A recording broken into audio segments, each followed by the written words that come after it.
Walabummaa News Network. Walabummaa News Network. Walabummaa News Network. Walabummaa News Network. Waggoota dheeraadhaaf karaa miidiyaalee hawaasaa sagalee uummata isaa ta'aa kan ture. Yeroo ammaa guddachuudha. Qabsoo bilisummaa Oromoo fi walabummaan Oromiyaa akka galma ga'uuf kaka'umsaaf dammaqinsa horachuu irratti hojjeta. Karaa toora saatalaayitii Oromiyaa fi addunyaa mararra dambali'uuf qophii isaa hunda xumurachaa jira. Walabummaa News Network. Qabiyyeewwan kanneen akka Oduu, Gaaffii fi deebii, sagantaalee marii, Aadaa, seenaa gootawwan Oromoo fi sagantaalee adda addaa barsiisaa bashannansiisan of harkaa qaba. Walabummaa News Network. Miidiyaa walabaa fi loogii irraa bilisa ta'e. jijjiirama hawaasaatti fufiinsa qabu dagaagsuuf Miidiyaa hundaa'e. Walabummaa News Network.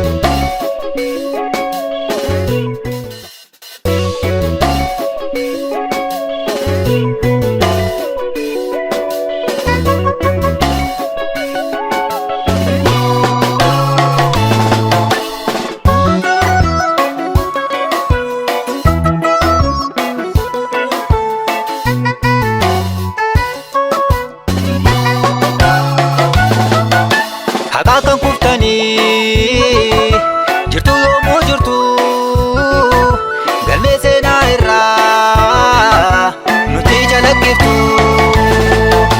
uffattanii qabdu seenaan dagatamne haqaaf laagan qabu dhiigaan katabame dhungoo nuuf taatanii nuuf madditaniifaa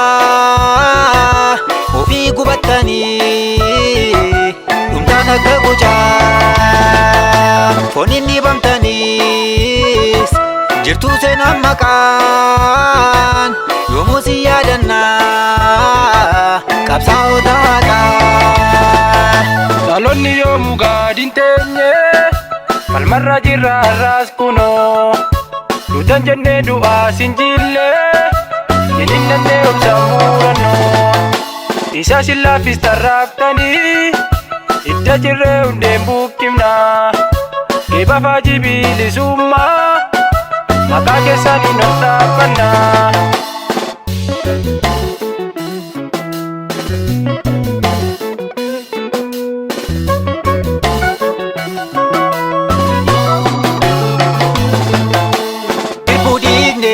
Waadaan nyaannu haadhaa qabsoof harka laannu gumaa baasna malee nyaannu faana goota irraa sin maqnu irraa maqnu.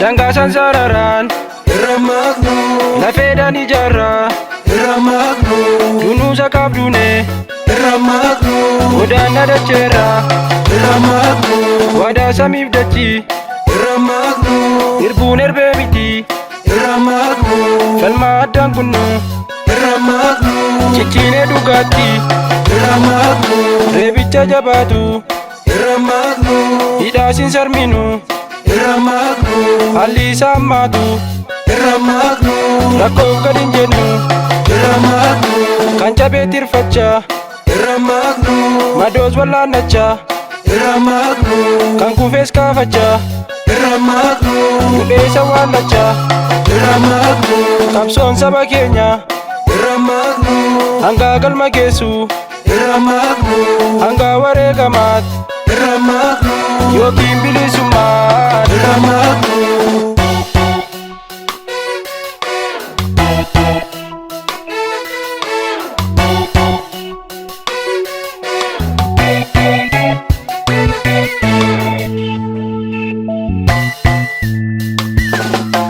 Haqaaf kan kuftanii jirtu yoomuu jirtu galmee seenaa irraa nuti jalaqqiftu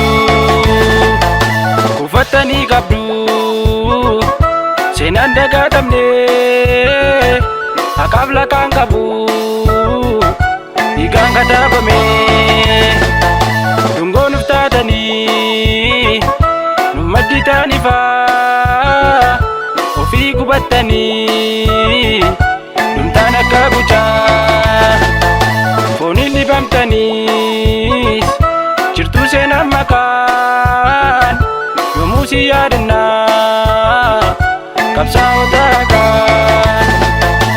Yaafannee arguun dandeenye kan raayyaatti jira saadamne gootan kakkaalii bilisummaaf danuudha kan lubboosaa kenne aboo kotoo ekeraan keessanii bolla keessan boqni haa guutu dharaan miti dhugaa kuftanii lubbuu keessan nuufaa jannatu.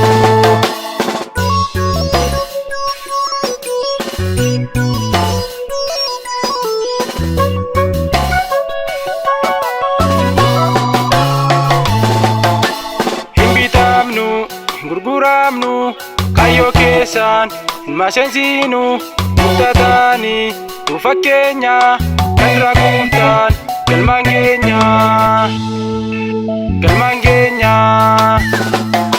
daandii isaan eegalan galmaan keenya kayyoo sabboontota galmaan keenya isa isaan aggaman galmaan keenya haqa falmattoota galmaan keenya jirra nuti galmaan keenya mudaloonni qubee galmaan keenya galma isaan hankaakan galmaan keenya ga'uuf kaasnee qawwee galmaan keenya nu qaqqabeen duuduu galmaan keenya burqaan qabsaa'ota galmaan keenya nurkattiin xuraa'u galmaan keenya seenaan falmattoota galmaan keenya madda isaan baasanii galmaan keenya hin mirgisnan guusnu galmaan keenya bilisoomnu malee galmaan keenya qabsoo addan kunnu galmaan keenya kan nutti laatanii galmaan keenya irbuu galaa sabaa galmaan keenya rabbitti hirkanne galmaan keenya humna waaqa jabaa galmaan keenya.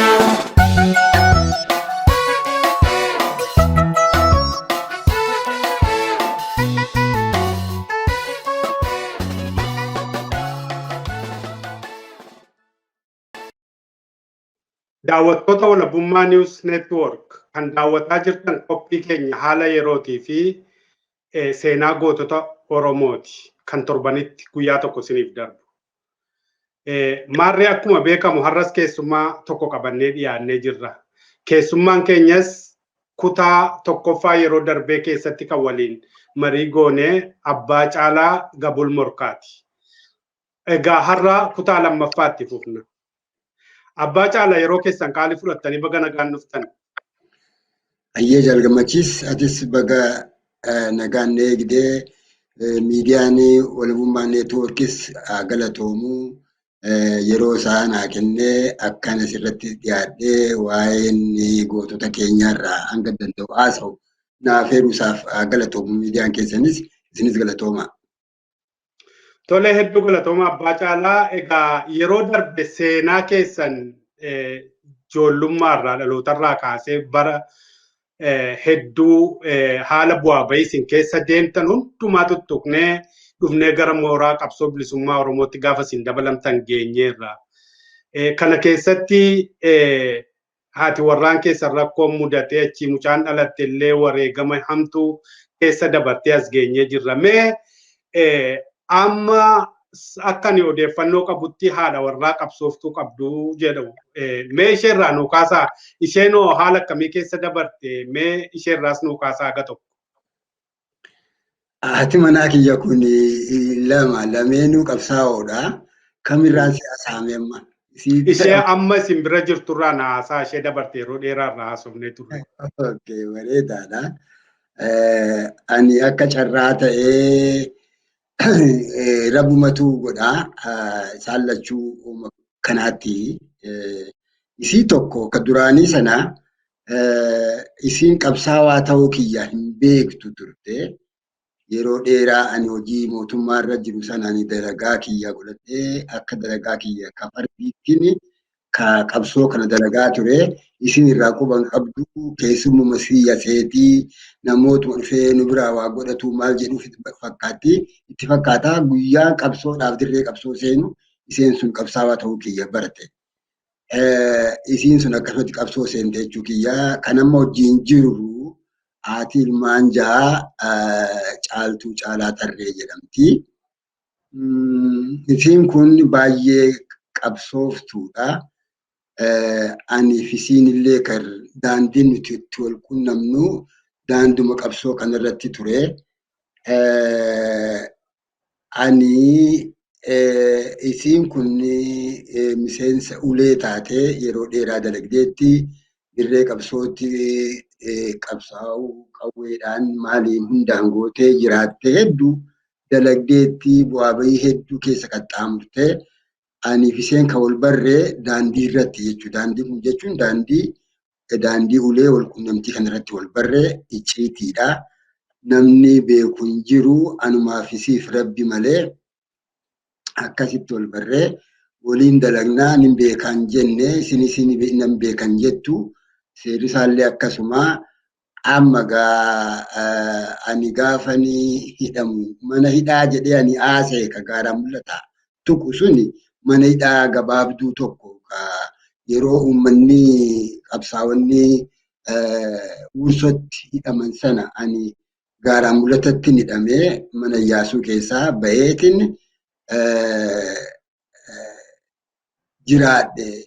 Hagan jiraadhu sana gidduutti illee isiin kun na bira dhufti turte. Caaltuun kun akkasitti qabsaa'ota fiddee dhufti. Ijoollee tokkotu karaa Daakataa jedhama. Dirree laga Daakataa jedhama. Qabsaa'onni kun hunduu dirree keessaa dhabamanii qabsoon hammaattee ijoolleen murni tokko qobxiin achitti haftee isiin kun Hargeessarraayii isaan kanaaf qunnamtii fiddii Maqdashoo dhattee qunnamtii fiddii waan barbaachisaa isaan kanaaf waraanaa fi hoggana waraanaa kan Maqdashoo ture walitti qunnamsiisaa turte. Qabsaa'otas na bira fiddii fakkeenyaaf kan akka Ibsaa Caaccuu kan jedhamu nama cimaa jabaa tokko ture inni wareegame booda isa kana faana bira fiddii ani gaasoon kanaan jiruutiin hidhamaa gaafa hidhamu san isii kana fidanii suuraa seen agarsiisanii ajjeefneerra jedhanii anillee akkasiin duuteettiin quba qabaa. Caaltuu kan jedhamtutu karaa Gursum kana duute jedhanii isii sana ajjeesan dhugaadha. Ka du'e garuu caaltuu miti caaltuu birooti. Isii kanaan immoo caaltuma sanan se'ee suuraa isii fidanii agarsiisanii suuruma caaltuu ani beeku saniiti. Kunoo duutee naan jedhe naa duutu kaa'iin jedheen qabsaa'aatti du'a maali kan haarawaa asinuu du'aas geessanii akkasitti ishee kanallee ani duuteetti ittiin beeka jechuudha. Ergan hidhamee hidhaarraa bahee Hargeessan dhaqee Hargeessa kun dhaqu isheen kun achitti ishee argee asii argees anis isheenis ni ol beekne waliin hin jenne akkanumatti akkuma namuyyuutii jiraanne dhagaa achii boodallee deebifnee wanti kun haati manaa kiyya guddoon gaafa na geggeessitu yoo dirree dhaqxa taate dirree dhaquu ni maltaa yoo dirreen immoo kan hin taane taate haadha manaa fuudhii anatu si ayyamee akkasitti hin taa'inii waan jibbu keessaa naan jette haati manaa kiyya guddoon wayyaaneedha. Waan ani sodaadhu keessaa immoo eersiidha. Ati waan biroo akkanarraa hin taane jaartii fuudhii nikaa godhadhu fuudhii anatu si ayyamee naan jette amma gaadhaqee ishee kanan arge jechuudha. Ishee kana argee akkasumatti ishee kana rabbi walitti onnan jedhee ilmaan kanarraa walla jennee caaltuun nama qabsoo kanarratti gatii guddaa kafalee halkan deemtii waraabessi yoo dhufe hin sodaattu meeshaa bittee Hararirraa eeguu aduun deebxuu seentu dukkanaan makiinaa kortii eessagaa bakka takkatti jira bakka isheen irraa buutu achirraa buutee gaara keessa deemti. Gaara keessa sa'aatii dheeraa deemtee ijoollee sana bira geessi. Ijoolleedhaaf waan isaan barbaadan kenniti. Achi booda isaan bira turtee ooltee bultee ammallee achumaan gortee Hargeessa dhaqxi jechuudha. Guyyaa tokko osoo meeshaa baattee deemtu fuutee deemtu isiin kofoo uffattee kofoo kana keessatti shugguxii abbaa sadii gamasitti hidhattee deemti. Mucaan qabsaawaan kun immoo Ibsaa Caaccuu kan isiin jedhu kun Ibsaa Caaccuu kun booda ittiin see deebi'a. Nama seenaa qabu warra seenaa qaban warra kufan keessaa hogguun kaasu yoo yaadadhisiifin kaasa waa'ee nama kanaa. inni fuula dura ta'a isin karaa boodaa teessi dhufee warri wayyaaniin kun erganii warra OPDO sakattaamii ittiin jedhanii sakattaamuu jettee sakattaamii jedhin sakattaamuu jette afaan hin beektu isiin afaan Amaaraa kana jennaan didee namichi isin didee seenis isin didee yoo afaan isaa beektan naa turjumaanaa jetteen warra achi keessa taa'uun afaan isaan beeku bineensa kana. Bineensa afaan hin beekne natti dhufe ani afaan isaan beeku naa turjumaanaa jetteen inni hin turjumaananiif afaan Amaaraan ammoo hin jallisiinaa jette akkuma jedhu jedha. Ati kiiloomeetirii meeqa deemtee dhuftee jetteen eessa kunoo Tigraay gubbaarraa ani dachii kiyyarran deemaa jiraa jette. Anaan ati sakatta'uurra ani toon sakatta'eerra wayyuuyii jetteen jechuudha. Egaa namoota tunaasaa jennaan namichi ni ajaa'ibee dhuguma keetti jedhee jirraa wanda bu'ee amma beelofnee irraa halkan deemaa bullee waan nyaannu nu biti jette muuzaa burtukaana hunda bichisiiftee osoo sakattaabiin haftee namichi ka dura taa'u eenyuun sun eenyu ibsaa caacuu sun baafatee qopheeffatee inni namicha dha'uudhaaf. Isin akkasitti dubbisan hambiftee namichillee kofilee maal jettee kargeessaa maxaallechi orod maxaallechiin afaan Amaaraati orodiin afaan Somaaleeti. Orod jetteen jechuudha. Amma namoonni bakka sana egaa kellaadha. Namoonni bakka sana jiran yogguu isheen makiinaa keessatti dhuftu orod maxaachi jedhanii akka Hayi dhugaa dubbachuudhaaf qaruxeedha. Hojii qaruxeeti. Hojiin isheeyyuu in ibsaa kunoo seenaa guddaa qabdi. Akka isheen qabsoo keessatti qooda guddaa qabdu anis quban qabaa. Waliin illee akka mari'attan barbaadeen ture nu mijanne. Egaa caaltuun qabsooftuu jabduu ta'uu ishee har'as immoo qabsoo keessatti qooda fudhachaa jirti. Dubartoota ijaaraa jirti. Hojii qabsootti jirti. Kana guddaan itti gammadaa. Isinis waliin jiraattanii as keessanii lubbuudhaan maatii hortanii ijoolleen keessan immoo borkan qabsoo kana isinirraa dhaalan ta'uutti guddaan gammadaa. Tole abbaa caalaa irra guddaa baay'ee seenaa keessan irratti manarraa ta'e bakka man siif tuqutu jira bakka jaarmaa jettee na yaadachiifte gaafa asirraa chaartira keessaa ba'anii lubbuu baafatanii amar ga'anii amarirraa murna tokko wajjin caaltuurra madamtee Hargeysa dhufanii Hargeysa gaafa dhufan akka feete ta'ii jedhanii warri hogganoonni bakka sana jiranii jaari nama jennaan jaarmee tokkoffaa Hargeysatti ka jaare caaltuudha. Eddasii namoonni dheeraan baay'een itti deemanii ijaaraniiru tokkoffaa ka jaare caaltuudha. Mana kiraa maali? Mana namaa dalagaa gatii waan maallaqa irraa argattuun immoo waraana gaara keessatti gargaaraa namoota illee walitti qabachiiftee gargaaraa akkasitti turte. Hojii dalagaa isaanillee warra hogganoota illee ka tajaajilu isiidha. Mana namaallee kiraa dalagdi. Ka dalagdu kanaan immoo huccuu bittee waa meeqa gootee gaara dhaqxee waraanaaf kan geessisee ture jechuudha. Baay'ee hedduu jabduudha nan beeka ammas qabsaa'otii hundumtuu ishee biratti walitti qabamuu dippiloomaasiidha. Hariiroo namaa qabdi, jaalala namaa qabdi, nama wajjin walii galuu dandeessi. Caaltuun nama jabduudha. Gaafa biraa garuu waliin mari'achuun keenya nafuu ishee wajjinis jechuudha haala darbe kana. Mee abbaa caalaa waan baay'ee dubbanneerra amma gara seenaa qabsoo waraana bilisummaa Oromoo keessaayyuu gootota wareegaman yaadachuutti deemna. Qophiin kun irra guddaan isaa qophii seenaa gootota Oromoo ifa baasuudha.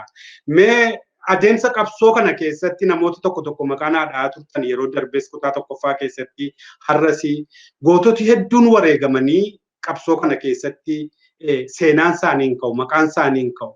Maaliif jennaan addi bilisummaa Oromoo ammallee qabsoomatti jira waan ta'eef yeroo itti seenaa goototaa qofaatti miidiyaadhaan waan garaagaraadhaan ibsuu jalqabe hin jiru. Mee gootota wareegaman jajjaboodha maqaan isaanii hin dhaamne yookaanis immoo hogganoota qondaalota miseensota wareegaman kana yoo dandeessan maqaa isaanii naadhaa Galatoomi jaal gammachiis ani bara dheeraa waan ta'eef irraanfachuun hin mala amma sadii arfan tokko yoon beekin beeku tokkoffaa namuma nammasiin dubbadhu kana ibsaa caachuu irraa yoon si eegalee naa gaarii ta'anatti fakkaata.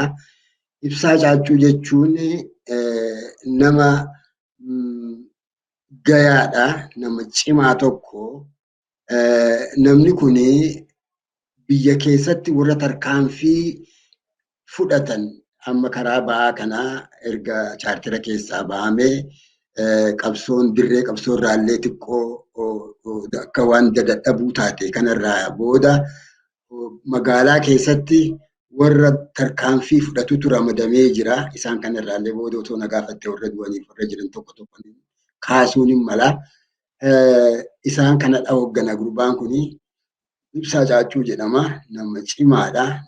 Nama tooftaa addaa qabu.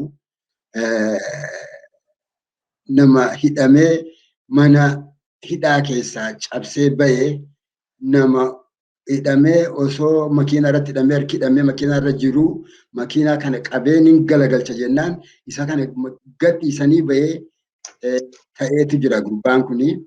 Ani yeroo tokko dubbiin jabaattee bayi ka jedhamu itti dhufee bayiin jedheeni bayi jennaan itti garan itti bahu hin qabu naan jedhe. Maaliif yookiin ani jedhu dirree qabsoo yoon dhaqes dirreen qabsoollee bakka hin qabdu sa'aamman jiru kana yoon karaa hoogganatti achi deemes waa hunda fokkotaadha naan jedhe. Waan naan jedhe sun erga inni wareegamee boodan anillee manadhaa taa'ee naa galee ooma jeequmsumaa fi wanta tamsa'ina qabsoo dirree mooraa qabsoo keessa jiru kana argaa ture namichi kuni. Afaan Amaaraa miti, afaan Somaalee miti, afaan Tigiree beeka. Ingiliffa rakkoo hin qabu ni haasawaa. Yoo barbaade mana hidhaa argee eessa dadhawaarraa cabsee bahee sansalanni harkasaarra osoo jiru mana kiyyatti natti dhufe halkan. Ni rifadhe garmalee. Hidhamuu isaa dhageetiin jira. Akka dina mana natti hin finne nin beeka. Marxoo uffatee deema. Yogguu akka isaa alqoobu harki hidhaadha. Ibsa maaliin jedheeni ni baheetiin dhufee naan jedhe. Amma akkam goonaree akka gootu wata garrakatiin jedhanatu beeka akkam godhatu akkuma tinaa gartuuf hin dhufe malee. Akkam gootaan jedheen usi mataa naan jedhe garan deemuun hin beeka. Ni na biraa deeme jechuun namni kun. Na biraa deemee eessa dhaqa? Namichuma isa hidhee bira mana isaa dhaqe. Ani cabsee dhufeen jira narraa hiiktamu ni hiiktuu jedheen. Irraa hiike. Irraa hiikee guyyaa biroo dhokatee karaa biroo natti dhufan mallee. Ammoo akkam hin deemtuu hin jedhe hin deemuu jedhan mallee waan hin deemu asumatti kiyya. Amma gaasiidhaan gabaabsaa maayyii inni kun mana gurbaa tokkootti amma namni kun inni jira. Ani arguma jira. Isa maatii isaa waliin jira. Mucaan kun ilmaan qaba. Nama tokkotu bira jira.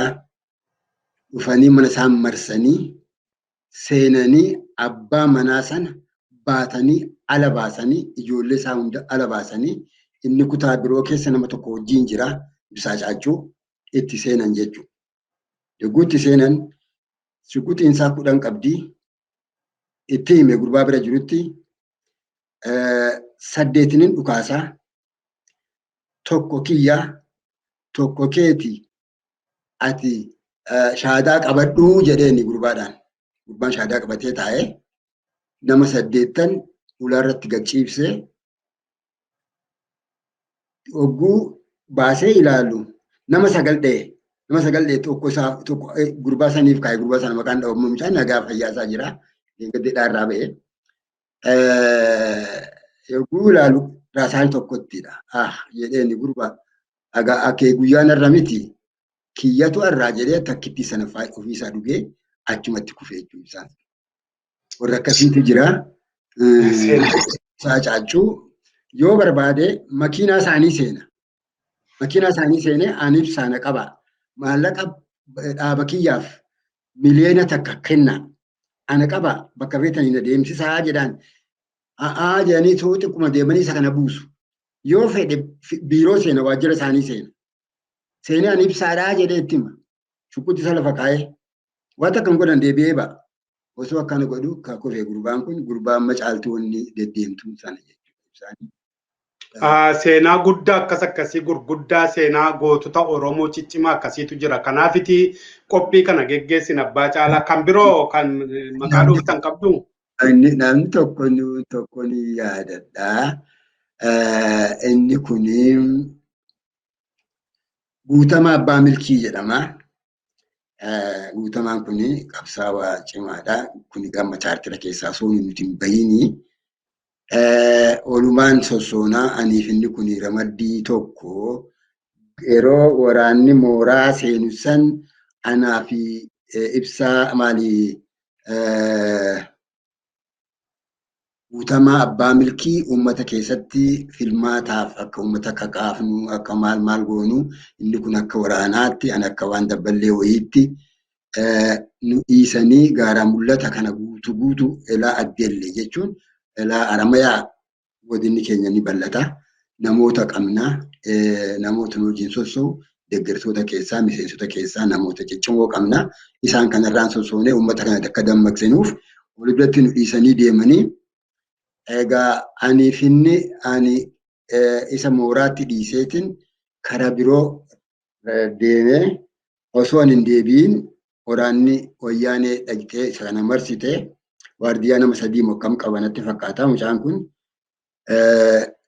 marsanii ijoolleenis innis inni dhukaasanii maal godhanii dhukaasanii oguu dadhabanii oguu wanti tokko dhuftee dubbiin dhumtu fi keenya tarkaanfii fudhanna jedhanii isaanis ijoolleen isaas innis bakkuma tokkotti tarkaanfii fudhatanii dhaqanii yogguu lafaa fuudhan wayyaanonni ni ajaa'ibanii ni dhukaasanii nama yaamanii kabajaadhaan akka gootaatti awwaalan isaanummaan dhaabbatanii Guutamaa Abbaa Milkii ka jedhamu jechuudha. Baay'ee nama dhibaa seenaa gootota hedduutu jira. Goototi qabsoo bilisummaa Oromoo keessatti wareegama gurguddaa kaffalan kunoo kan akka Ibsaa fa'aa ofiin of wareegan diinatti harkaan laannu jedhanii qabsoo kana gootummaadhaan addanaan ga'anii qabsoo kana har'a namoonni baay'een fuudhanii akkuma barbaadan diinatti gurgurachaa jiru. Abbaa Caalaa galatoomaa amma tokkoon si'eedhaa gurbaa tokkoon si'eedhaa ni yaadadhee yoo yeroo inni kun immoo erga chaartera keessaa maalinoo chaarteraaf biyyatti deebineeti keessatti namoonni waraannii fi uummanni hoogganoonni maaliin kun xiqqoo itti ballatte waan akka itti ballattu fa'aa kanatu itti dhaga'amaa ture. Kagaaf tokko mana hin buliin osoo bosona qabate keessaa hin bayin achuma keessa taa'ee elaa maayyii qabsaawee gaafa irraa ka'u achitti of wareege tokkotu jira. Jarjarso jedhanii namoonni dhaga'anii ni beeku. Ni wareegame. Akka tokko inni xiqqoolatti dhaga'ameeti dhiifama irraa ta'ii. Dhiifama. Inni kun nama xiqqaadhaa. Guyyaa tokko mana hin seenne baatii 9 natti fakkaata chaartirraa saamu kuni akkasuma sana xiqqoo namoota kanaaf waan birootti fakkaate kan ta'u illee numa ture qabsaa'ota kanatti. Isa kanatti osoo gaaf tokko dhufee mana keessa hin bulii mana keessa osoo gaaf tokko biddeena guutuu nyaati gaaruma bakka tokko battala qabatee osoo muraasa wajjin taa'u maayyii bakkittiin sun dhawamtee namochi irraa gaafa ba'u kufe inni ofitti dhoose dookumentiin kennu jedhee jarjarso jedhani isii kana faan yaadadha. Hedduu dhagaa yeroo inni ga'u kana faan. Gootonni wareegaman hedduudha. Qabsoon kuni wareegama guddaatu itti kaffalamee jira. Addana ga'ee jira. Har'allee galma barbaachisu hin geenye. Mee Abbaa Caalaa gara haala yeroo ammaatti dhufna. Daddaaqamni mooraa qabsoo bilisummaa Oromoo keessa jiru kun waldhabbii kaayyooti moo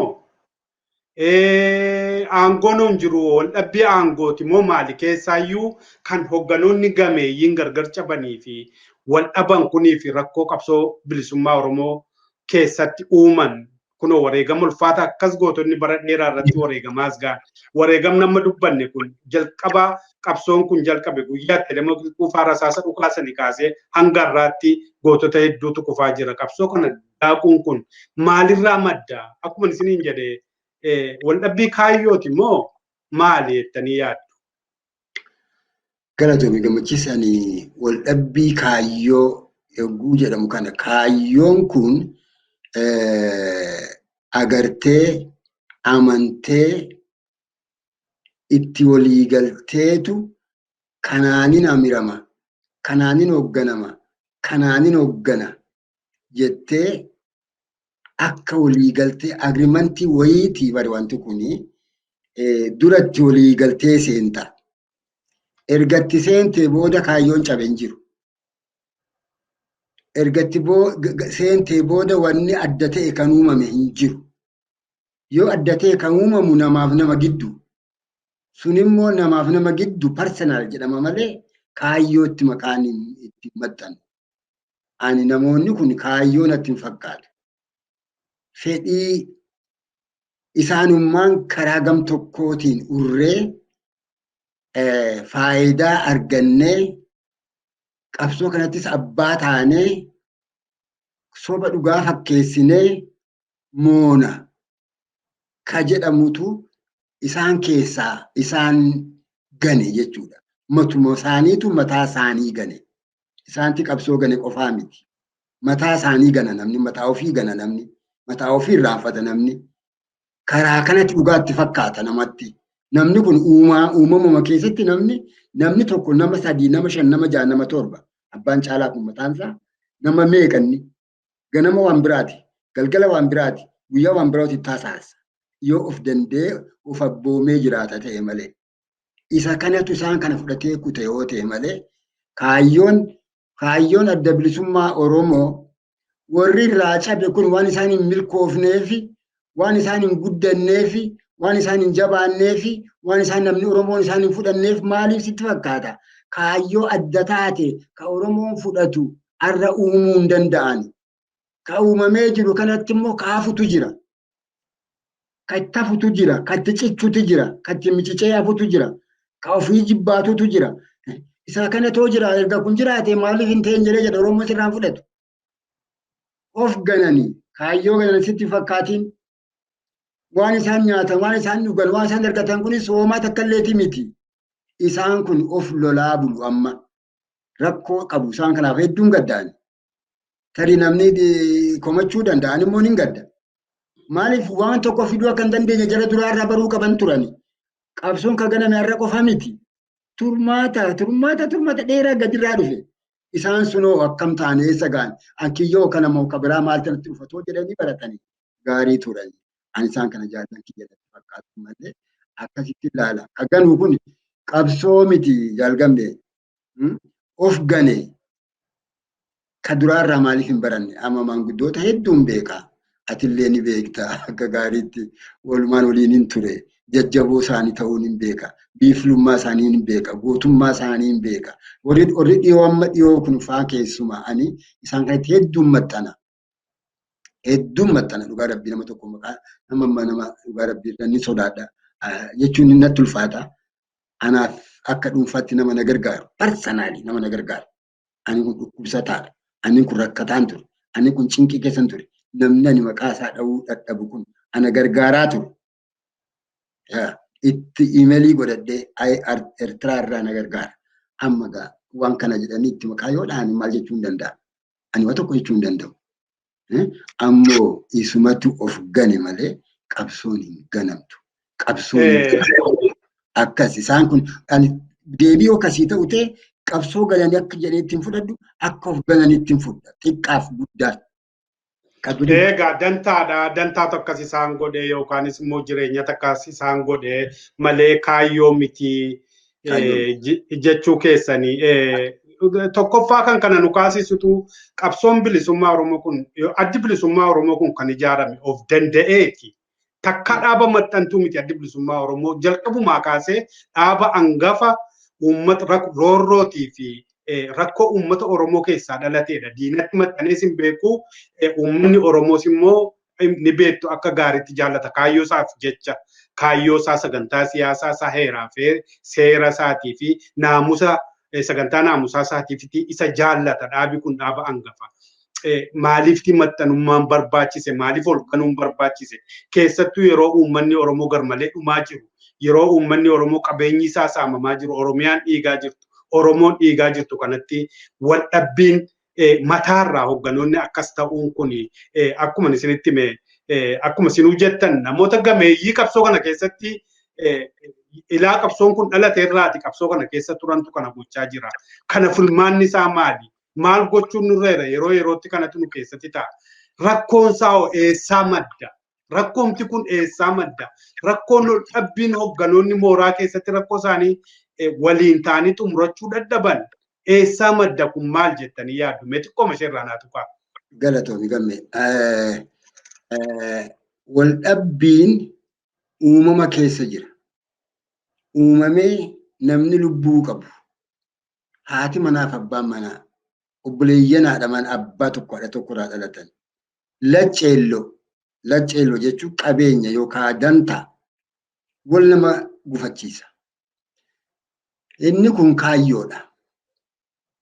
Kaayyoo kana gananii kaayyoo biraa akka itti milkoofne osoo beekanii ganuu kanatu badaadha. Amma qabsaa'onni gameeyyiin ka qabsoo kanarraa usanii taa'aa jiran gammachiis nama meeqa jira?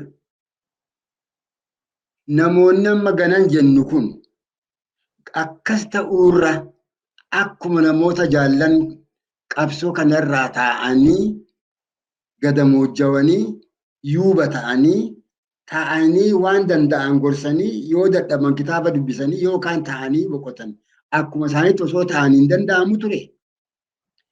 Yoommoo wal dhabdiin dantaan jiraate Oromoon hin jiru qabsaa'onni hin jiranii seerri qabsoo hin jiru seerri naamusaa hin jiru akka itti sirraa'u battala 3 4 5 6 ni jiraata.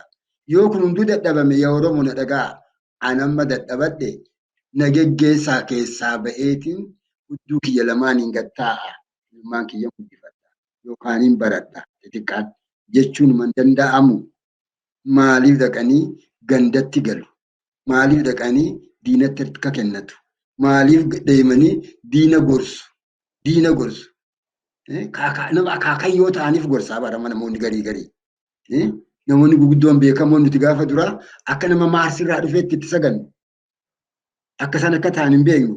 Irra guddaa warra nu barsiise. Ani beeku. Maaliif kun eessarraa kun madda ka jettu yoo taate akka nama tokkootti achirraa madda jedhee simuudhaaf hin danda'an. Irra guddaa sammuu namoota kanaa ni beekna. Irra guddaa gootummaa namoota kanaa ni beekna. Irra guddaa jara kana ni amanna. Akka namaa miti akka malaayikaatti amanaa turre. Garuu gusa nama kana akka ta'an waan kanatti isaan akkana godhe jennee akkatti mannu hin qabu. Bakka irraa dubbadhu hin qabu. Kana kan hin jedhu bira ga'ee ilaaluu hin danda'u. Dhiiga keessaa waraabee lilmeedhaan laaboraatoorii galchee kan ilaale hin qabu. Akka Oromoo tokko tokko ilaalu echirraa maddaa kan hin jedhu hin qabu. Yoon deemee fedhii dhuunfaa ta'a. Namni kun uumamaan quufa hin qabu. Namni kun uumamaan tasgabbii hin qabu. Namni kun uumamaan yoo tokko argatu kabiraa yoo kabiraa argatu kabiraa yoo akka duuti bor dhuftu hin beeku. Akka maqaan boodatti hafu hin beeku. Kanarraa rabbitti irraa daboola irraa cuqqaala. Yoo kana faa taate malee gammachiis bakka kanarraa madda yoon jedhe ani akka nama tokkotti waa tilmaamuu hin danda'u. Fedhii dhuunfaatu mu'ate yoo jenne gaarii ta'a. Nama warra fedhiin dhuunfaa dhoobu. Amma ta'ee hedduu hin jiraannu. Ilmaan horree qabna. Maqaa keenyaan ka yaamamu. Ka booda namni kan ilmaa abaluuti. Kan abaluuti dhalee barka jedhu. Akkamitti kana ofirratti hambisuun akka danda'atti yaadani anaaf galuu dida. Ammoo gantummaan nuti gaafa qabsoo seenu warri nu barsiise gantummaan elaa maayyii qabsoon galmasee geessu inni jira. Arra dheengadda kan namoota kanatti gane jenna jaalgamme. Booriftaan immoo ka gannu numa jiran mallee. Oromoo yaadataa qabatu. Oromoon baaragiin. Oromoo akkamitti akkas ta'e abalu kun hin jedhin inni uumamtiisiin kun dura isaan amma gane kanatu akka ganamu nu barsiisaa ture. Abalu jedhee dubbachuun hin danda'an.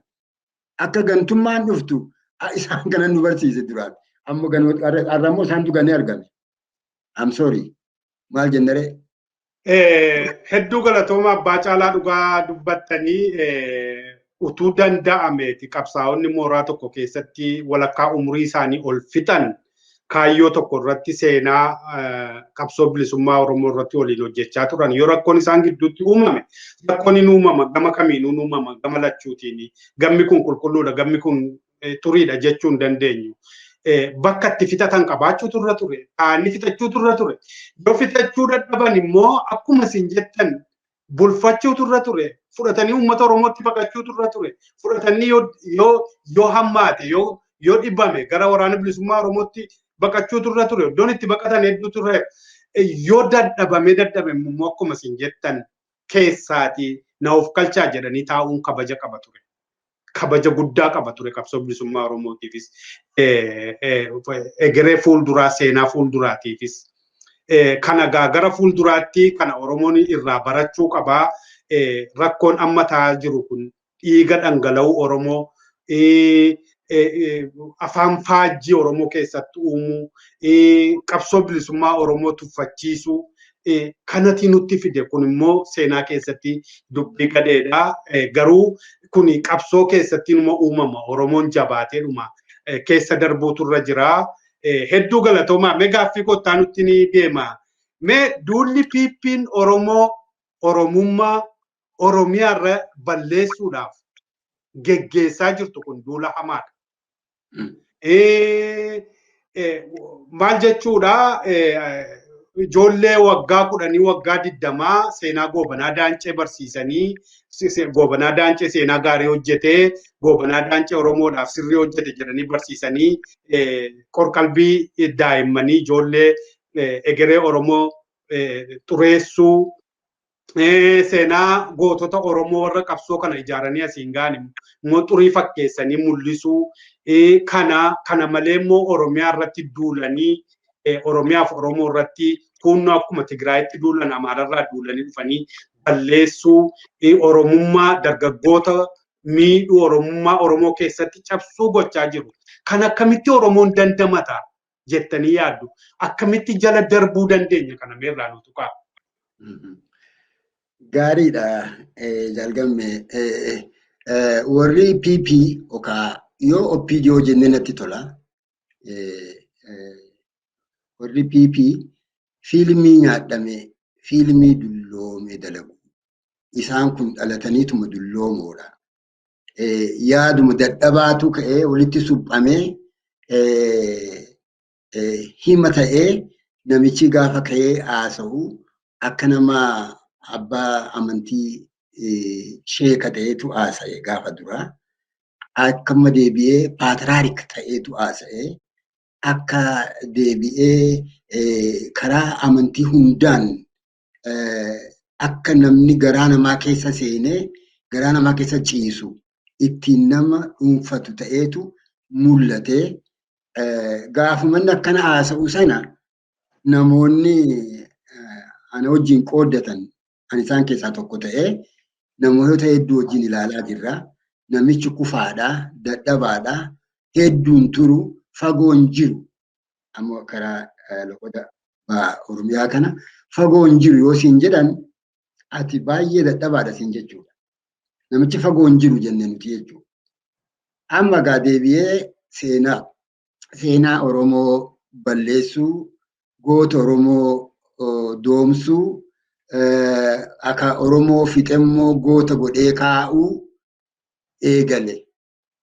Isa kana arra hin turre gaafa amata 30 qabsoon Oromoo biyya keessatti deeme osoo hin ta'in dura ta'e tarii ancufni lafa buute uma qabatti waa argachuu mala jedheetii yaada.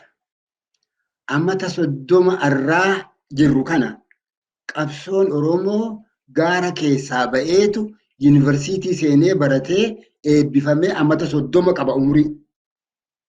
Kana hunda Oromoo keessa deddeebi'aa jira. Oromoo keessa olii gadi gaggalgalaa jira. Qabsoon dhawaata uummataa maaliif akka hin dubbatamne hin beeku ani gaafa nu barsiisan qabsoon adda bilisummaa Oromoo imaammanni isaa qabsoo dhawaata uummataati. Rooktaar Waar kanaan kan milkoome warra Chaayinaati.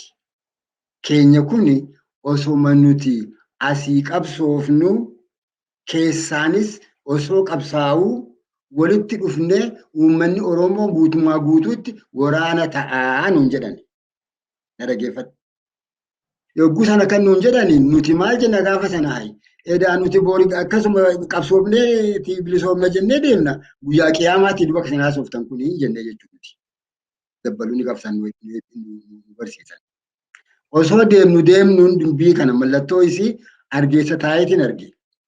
Dhufaatii dhawaata qabsoo dhawaata uummataa akka waraanni akka uummanni waraana ta'u naaf galaan turre gaafa duraa. Inuman dhaggeeffadhe malee.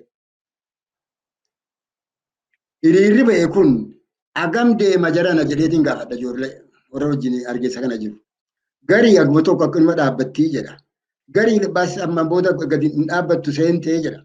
Ani yogguu sana maalan jedhe jala keenya saniin qabsoo dhawaata uummataatu dhufe dur nu barsiisanii isaan sana budaa beeku ta'e akka isaan kanatti argan hin beeknu hin dhaabbattu seentee jedheen jechuudha.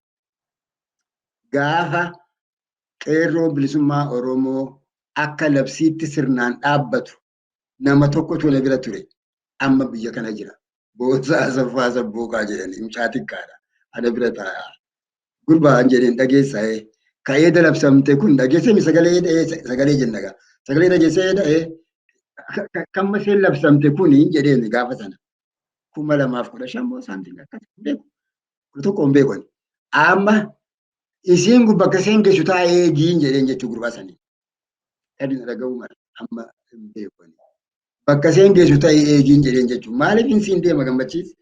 Qabsoon keenya siistama kanaan qabsoo dhawaata uummataa taatee uummatatu waraana taanuun jedhan uummanni waraana ta'e agarre diina guddaa taankiif madaafaaf meeqa qabate dhagaan galchite wayyaanee biyyatti. Ijoollee Oromooti. Qabsaa'ota qabsoo bilisummaa Oromoo qeerroo bilisummaa Oromooti. Abaluu abbaan itti ta'a, abaluu ittiin adaadaa ta'a, abaluu ittiin adeera ta'a kan jedhu kun ergasii uumame. Dhufee namayyuu mataa qaqqabata akka yatiimaatti yatiima abbaan qabne namayyuutu mataa qaqqabata. Abbaatti dhaban abbaan garuu ni jira malee. Amma lubbuun jira. Amma lubbuun jira. Har'a kun ani haasofna abbaan sun ni jira lubbuudhaan. Isaaf jaallansaati. Kanatu isa kana qaba malee Abiy Ahmad Minilikii nutti faarse fudhatuu dide uummanni. Haayile Sillaasee faarse fudhatuu dide uummanni. Amma goobana faarsinaan hin fudhatu. Nyaadhamtee jirti jaalgamme. Hin fudhatu. Xiqqoo hin fudhatu. Kanaafuu kasaaraadha. Uummata Oromoon sossoba.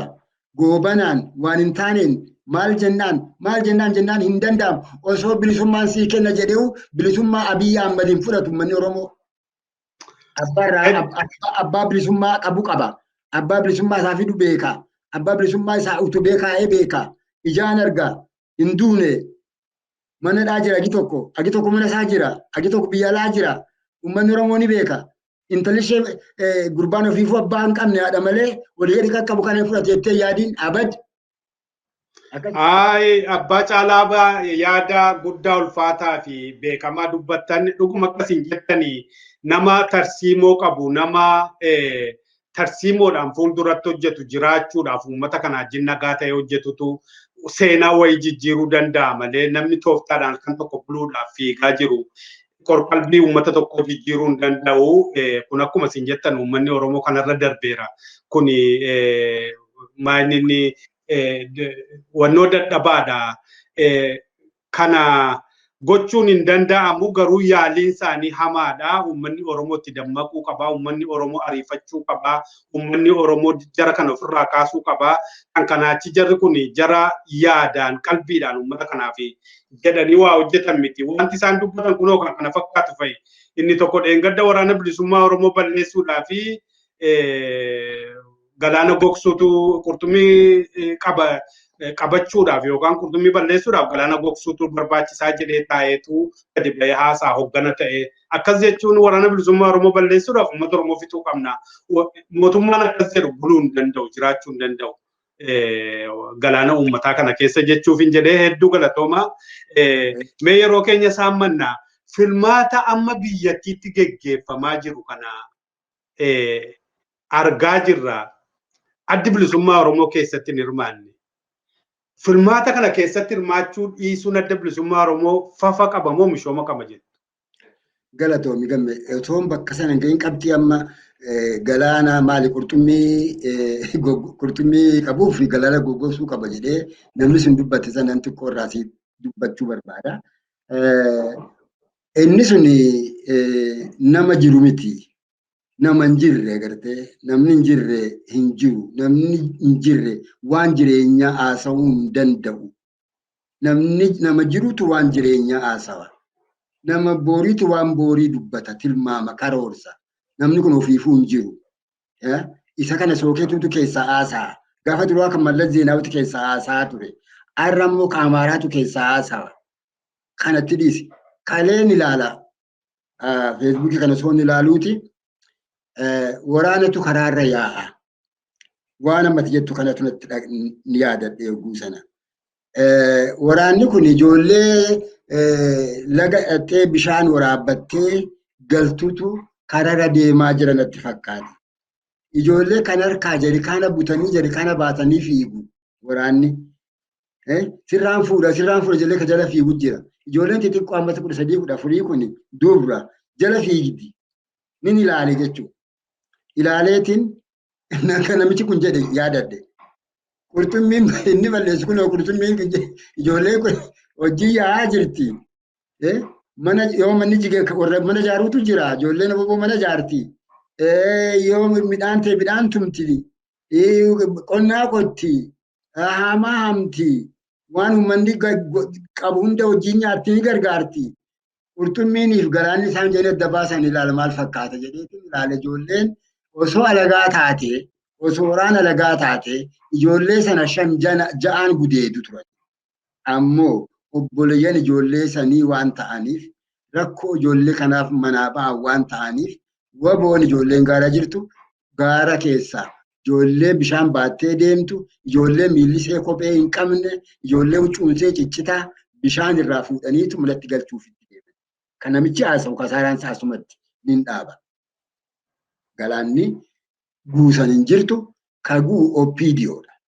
Kaduu OPDOdha. Kabadu OPDOdha.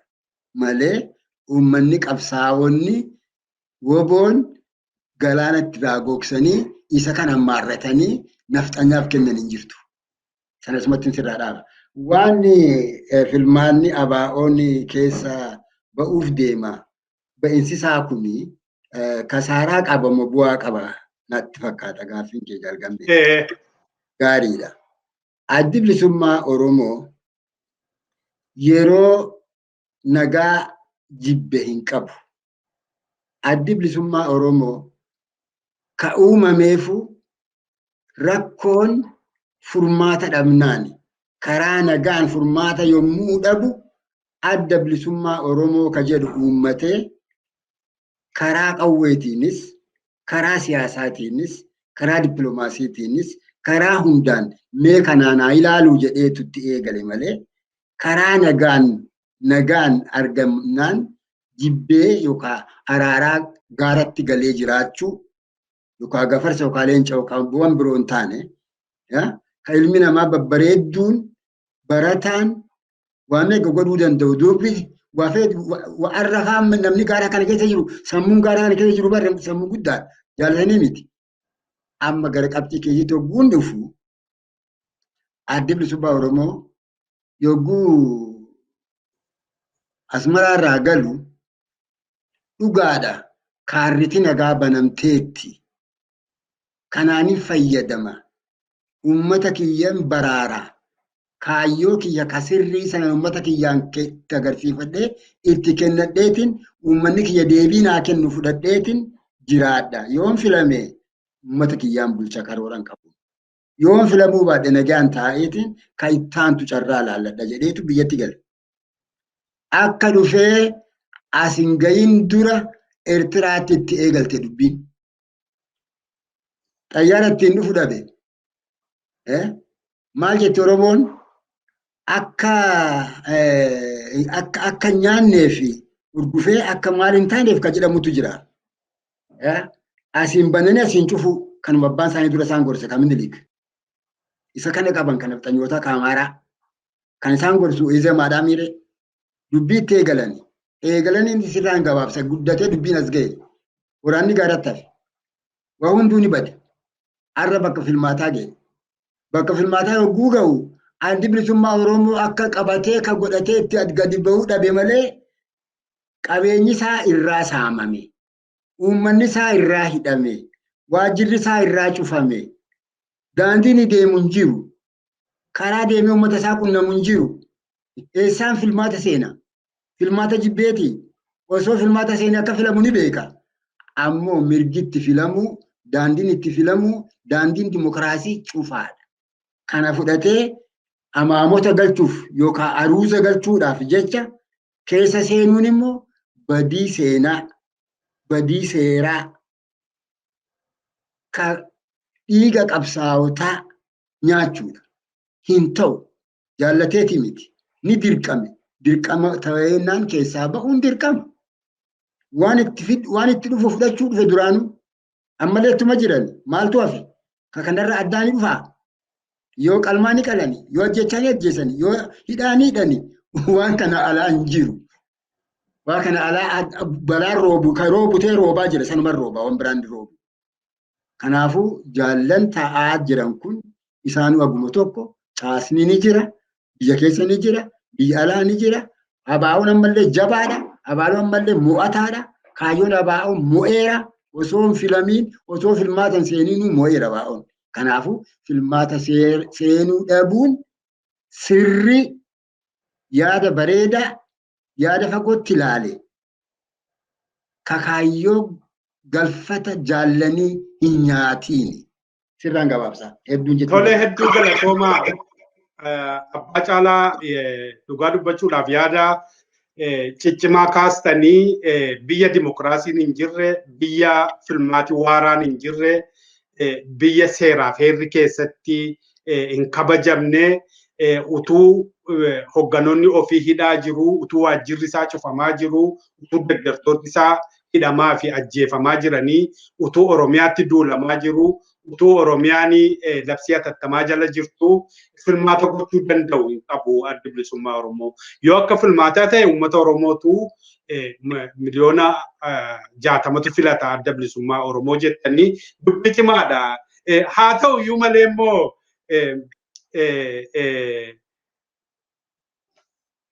filmaata adda bilisummaa Oromoof kaafaa'oon keessa hin jirre. Ilaa dhaaboti kun jajjaboo uummanni Oromoo qabu. Filmaata adda bilisummaa Oromoof kaafaa'oon keessa hin jirre.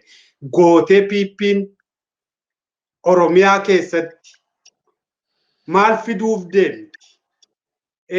Dhaabota gurguddaa uummati deeggaru kana uggurtee maal fiduuf deemti? Filmaati kun garamitti deema? Bu'aa qaba jetteeti moo yeroodhumaa fi gochuudhaaf mee Oromiyaa warri bakka bu'an dhaabota gurguddaa kana dhugaa dubbachuudhaaf PPU namni beeku hin jiru. Yoo dhuguma dhaabi uummanni Oromoo kabaju jira dhaabota gurguddaa kana lamaan. Filmaati kanaan ala ta'u filmaata maaliiti jedhama akkamitti yaaddu? Bareedaadha jaalgamme. Wanni ta'uuf deemu ooma beekamu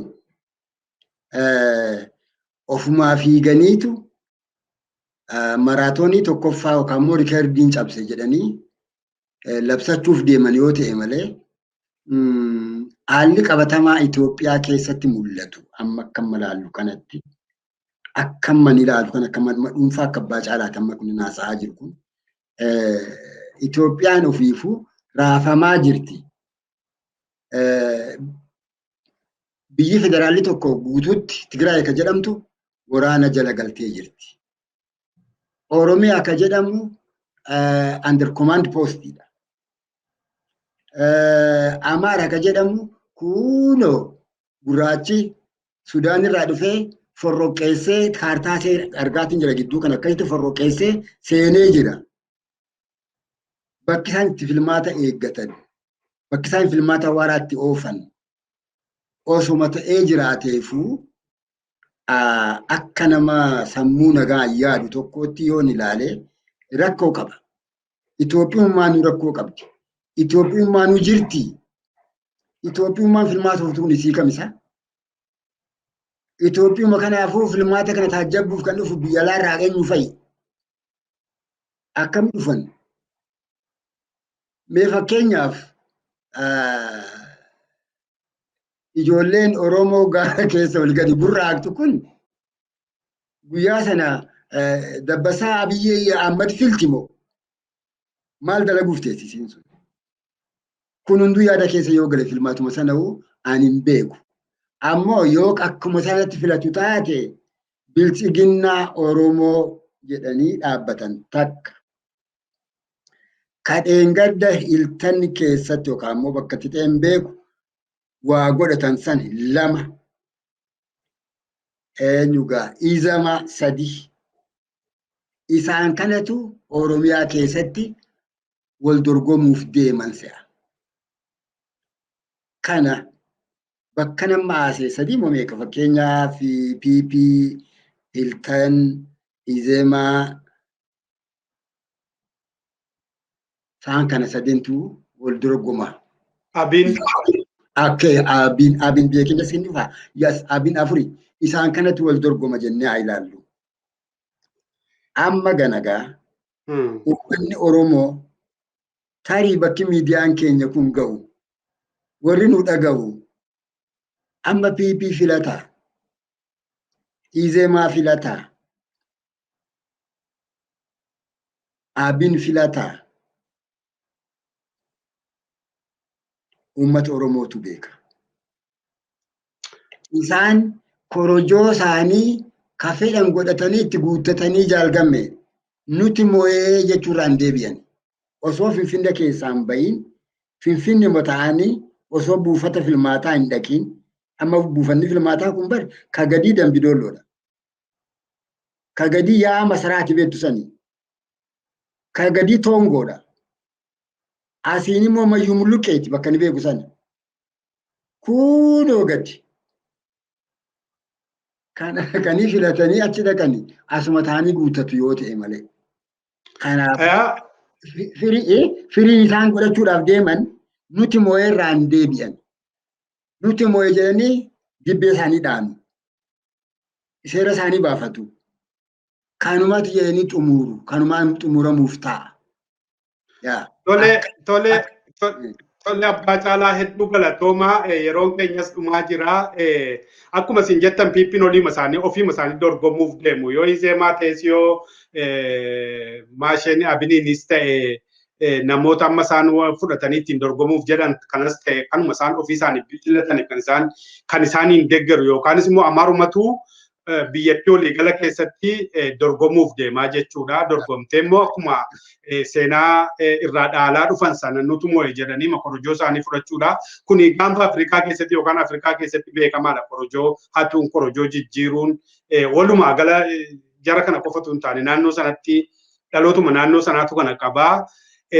Amma kan gara dhumaarratti jechuu barbaadu akkuma sila jettan sochii waraana bilisummaa Oromoo hedduudha naannoo sana keessatti.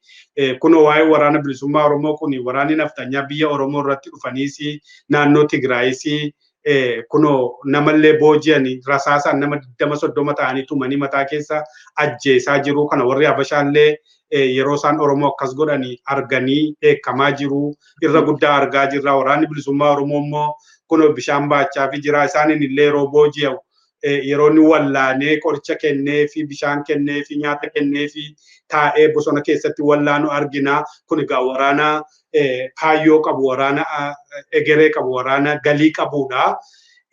Warri Amaaraa immoo biyya Oromoo saamuu, biyya Tigraay saamuutti jiru. Sudaaniin immoo isaaniin karaa dudduubaa saamaa jirti.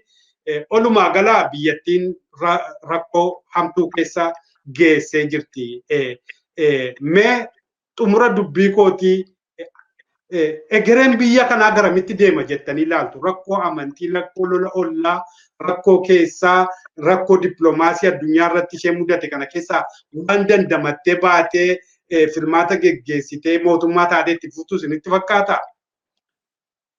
Bareedduudha. Gaaffii bareedduudha gamme. Ani akka abbaa caalaatti yogguun achi ilaalu umurii amma ati agartu waliin teenyu kana keessatti siyaasuma Itoophiyaa kana ilaalaatuma as geenye amma sa'a amma jirru kana yogguun jedhu akkaataa qabatamaa Itoophiyaan keessa jirtu kana yogguu ilaaltu akka duraarraa wayyaawina agarsiifte osoo hin taane akka duraarraa baay'ee buxulxul taate bakka irraa qabattuu fi bakka dhiiftu, bakka irraa himtuu fi bakka kallattii dhabdi. Siyaasaanis kallattii dhabaa jirti. Kallattii ka dhabsiise immoo warruma sakaaluuf yaadee namicha maraataa dhagoolee taguuga waa takka keessa hin jirre kana fuudhanii ka'anii isatu waan kana hunda laaqe jechuudha. Silaa karaa ni qabaattee turte. Amma gaa Tigraay akkuma dura dubbadhetti biyya waraanaati. Filmaata ka jedhamtus hin jiru. Kutaan Amaaraa Gondor irra guddaan harka alagaa yookaan immoo harka biyya ollaa seeneera. Affaariif Sumaaleen lola dhaabbataa walitti bantee jirti. Arra Affaar keessatti hiriira guddaan ba'ee karaan Jibuutii dhagu cufamee jira. Arra guyyaan yaati haasawnu kan. Oromiyaan dhiyaa guutuutti waraana bilisummaa Oromootiin dhuunfatameera yoo jedhe anaa miti OPDO jedhe yookaan PP. Arra waraanni qabsoo arra waraanni bilisummaa Oromoo guutuu shawaa kaabaa kana hunda fudhatee jira. Jimma Lubbaa boru dhuunfatee jira. Dippiloomaasiin addunyaa Abiy Ahmad irratti tokko jedhee nama 17 yakka waraanummaatti banuuf qophaawaa jira. Qoqqobbiin gurguddaan isaan irratti gad bu'uuf taa'aa jira. Ka qabatu dhabee Afrikaatti bilbilannaan warra Afrikaa hundi afaan kee qabadhuu jedhaniini. Akkuma jirutti Abiy Ahmad kan inni qabatee jiru namicha ka qabatu dhabe. Siifitti deebi'a. Namicha ka qabatu dhabe, ka waa takka illee harkaa hin qabne, ka umuriin isaallee kutte, ka biyyi isaallee badde, ka qabsaawee dhufee biyya isaa balleesse Isaayyaas Afeworqii qofa harkaa qaba. Kana qabatee akka inni godhuuf deemu ka beeku Abiy Ahmad qofa. Biyyi Itoophiyaa boru maal fakkaatti? Yoo ka jennu taate ani rakkootu isii mudata. Rakkoo gurguddaatu isii eeggata. Biyyi akka federaalaatti jirtu kun waan dhabamuuf teessu natti fakkaata. Yoo dandamate, yoo jabaatee harkaa ol qabate, yoo tokkummaa isaa jabeeffate, Oromoo ni dandamatti. Kiyya taanaa ni miti. Guddaa ta'umsa keenyaa fiitii miti. Amma nuti waan waraana xiqqoo harkaa qabna. Xiqqoo kana yoo jabeeffanne, yoo bira dhaabbanne, namni abidda qabu, namni hundi hin qaqqabatu qaama isaa ibidda waan ta'eef. Izeemaa nutti duulaa jenna karaa Abbayyaa gamaa dhufanii nutti duulaa jiru. Kun hunduu tuttuqanii nama laalu. Tuttuqaadha. Tuttuqaa keenya harka wal qabannee jabaannee yoo ofirraa dhorkine ni dandamanna. Ni jabaanna. Nuti inni wayyoo irratti fakkaata. Ka olii Amaara irraa himuu hin danda'u. Tigiree irraa himuu hin danda'u. Uummanni kibbaa nu wajjin dhaabbata jedheetii yaada. Uummanni Sumaalee amma dhaabbii hin qabu. Namichi Sumaalee hoogganu Abiyyi wajjin jira. Uummanni Sumaalee yoo isa galagalche nu wajjin dhaabbata. Kanaafuu Itoophiyaa fuulduratti maal fakkaatti ka jettu akkaseen forroqooftee karaa Gondoriin kaartaa gidduu kana ba'e yoo agartan taate isii sanan arga. Seelaa forroqee kakkaagara hin qabne sanan arga. Keenya immoo nuti jabaannee tokko taanee afaan tokkoon dhaabbannee yoo jenne tokko taanee yogguun jedhu ani warra amma PP jala galee kana idagadha. Oromoon isaan qofaa miti. Warra PPdhaaf gabbari idagadha. Oromoon isaan qofa miti. Innummaan hafe kun jabaatee waraana isaa jabeeffatee hidhannoo isaa jabeeffatee hidhannoo jechuun kilaash qofaa miti. Hidhannoon ka sammuuti. Hidhannoon ka murannooti. Hidhannoon ka tokkummaati. Walirraa dhaga'uuti. Ka wal dhaggeeffatuuti. Ka wal jabeeffatuuti. Sana godhannaan Oromoon jabinaan dandamatee booda boru biyya Oromiyaa jedhamtu Republic of Oromiyaa ni dhaabbata Oromoo. Isa kanatti mul'ata. Hedduu galatoomaa dhumarra geenya rabbaa caalaa dubbii gurguddaa kaastanii Oromoon egaa ni dandamata akkuma jettanii abdii qabnaa dudduuba keenya wannoo cimaatu jira. Yoo tattaafannee jabaannee isa jabeeffannee tokkummaa keenya jabeeffannee inuma keessaa baanaa jettanii dhugaadha. Oromoon tokkoffaa immoo kana qofa miti. Oromoon yeroo diinni keenya tokko tokkoon yeroo dheeraa nu cabsaa turan har'a walitti galagalanii wal cabsaa jirantu jira. Haga isaan wal cabsanitti Oromoon of ijaaruu qaba. Diina keenya irratti Rabbi balaa fidaa jira. Dhugaa dubbachuudhaaf balaa namatti yaaduun gaarii miti. Garuu bara waggaa 150 ilmaan Yohaannisii fi Minilik kun uummata Oromootti darabee dhufanii turratti roorrisanii har'a gaafa isaan walitti roorrisanii galata kee Rabbi jechuu qabaa. Oromoon silaati kan wareegamaan dhaqee waan baay'ee gatii isaa yookaan gumaa isaa baafachuu qabuti Rabbi baasee fi isa kana kanumaan hin jedhamee abbaa caalaa dhumarra jirraa. Mee yaadi hafe jettan yoo jiraate yookaan immoo dhaamsa gabaabduu Oromoodhaaf yoo qabaattan yookaan walumaa gala qabsoo bilisummaa Oromootiifis ta'ee gootota wareegamanis yaadattan waan jettan nu jedhaadhuma irratti. Ani waan jedhamuu qabu gaaffii ati na gaafatte keessatti yoo deebisee jiraadhe akkasumatti yaada. Waan ani dhaammadhu waan ani dubbachuu barbaadu tokko uummanni Tigree bal'aan biyya Tigraay keessa qubatu amata 30 darbe kana gitni bulchiinsa Tigreedhaa olaantummaa biyya Itoophiyaa keessatti qaburraa kan ka'e nuti Oromoon isaan kanarraa himannaa guddaa qabna. Yakka guddaa nurratti dalagani. Warri ichirraa hidhatee Oromiyaatti bobba'e. Akka malee nu godhani. Waan isaan nun godhin tokkolleen hin jiru. Waan irra nafxanyoonni yookaan immoo waraanni Shaabiyaa uummata Tigraay irratti godhaa jiru kana yogguu laalu nama biroo qofaa miti ofiin laala abbaa caalaa waan isarra ga'e waan isarra ga'e waan jaallan kiyyarra ga'e waan dubartootarra ga'e waan durbarra ga'e waan dardararra ga'e kana hunda natti dhaga'ama. Nuti gaafa sana maal jenna teenyee qabsaa'onni yogguu teenye qubaa keenya yogguu haasofnu yogguu mari'annu yaa dhiiroo Uummanni Tigiree biyyatti hafe ka jara isaanii kana quba qabu qeensonni abbaan amantii sheekkan ka qaban yoo ta'e beeku. Isaan kun maal qaba jara kanarraa dhiisaa yoo jedhan yoo jara isaanii kana.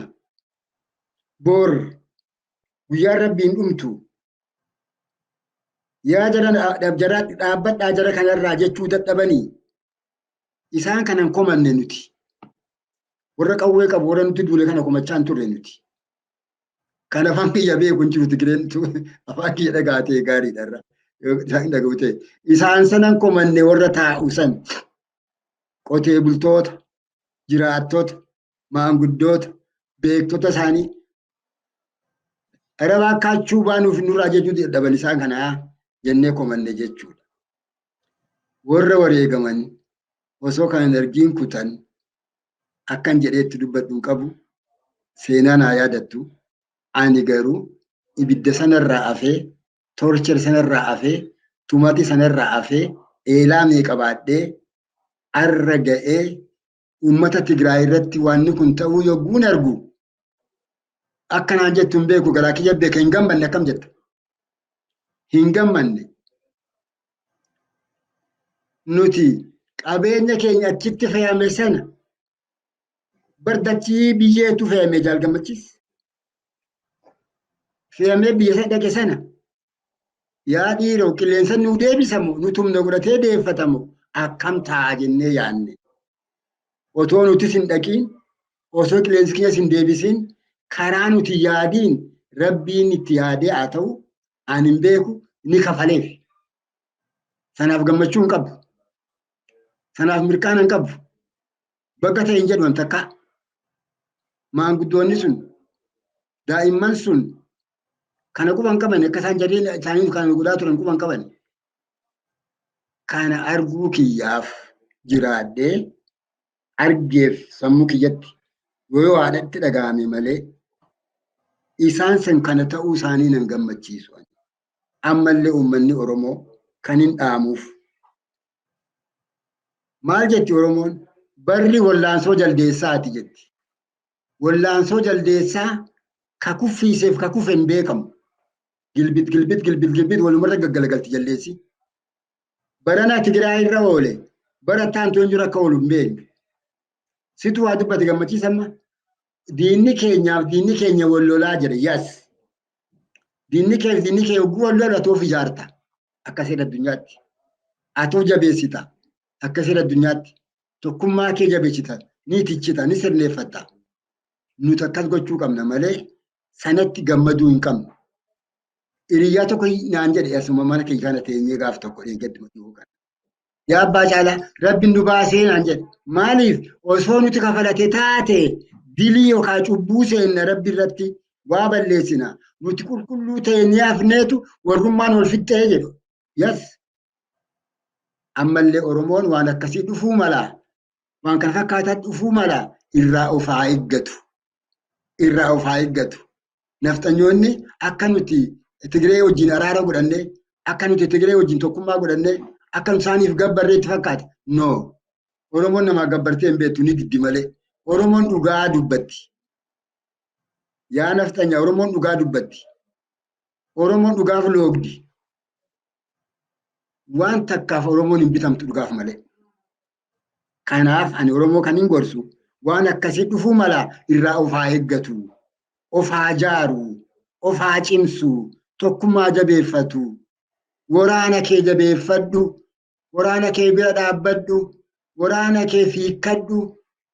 Waraana dabrisummaa Oromoo gargaaruu dhabuun qaanyiidha. Waraana dabrisummaa Oromoo bira dhaabbachuu dhabuun qaanyiidha. Doofummaadha. Doomummaadha. Kanati godhuu qabduuf siif gaara sana keessa yaa'a waan ta'eef siif bilisoomsuuf deema waan ta'eef ka qabduun bira dhaabbadhu. Kanumaan dhaammata gammachiis kiyya galatoomne. Tolee abbaa caalaa marii bareedaa geggeessine hedduu galatoomaa. Akkuma isin jettan egaa Oromoon gammaduu hin jiru. Nuti kan jibbinuuf nuti kan itti gammannu yoo jiraate gita bittu nu rukutaa turteedha malee uummata sana miti. utuu dubbannu waa'ee Shaabiyaas kaastanii turtanii Shaabiyaan yeroo lammata nutti deebitee bara chaartariisii Tigree wajjin dhuftee nu lolte har'ammoo Amaaraa wajjin dhuftee nu lolaa jirti.